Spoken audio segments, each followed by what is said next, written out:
Hello everybody, Steve Farhood for the Boxing Channel. I'm at the theater at Madison Square Garden where we just saw 8 very one-sided rounds of the WBA middleweight title defense of Gennady Golovkin against Curtis Stevens of New York.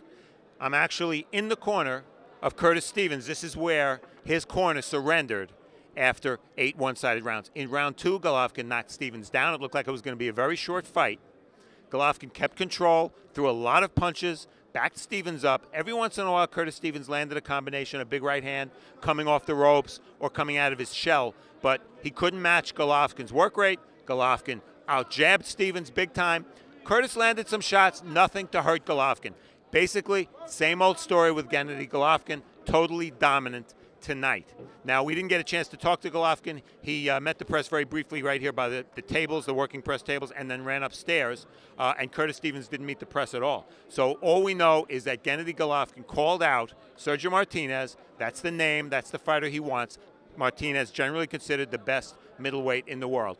My opinion, Golovkin now has been in 9 WBA middleweight title fights. He scored 9 knockouts. He's looked devastating. He really looks like the real deal. All that does for viewers is make you want to see him fight the very best. Usually with money, that can happen. That can be made. Those fights can be made. But it's time for Gennady Golovkin to move up because he looks like the best middleweight in the world, and he deserves the chance to prove it. Once again tonight, Gennady Golovkin retains the WBA middleweight title with an 8th round TKO over a very game but outgunned and outclassed Curtis Stevens. So from the theater at Madison Square Garden, this is Steve Farhood for the Boxing Channel.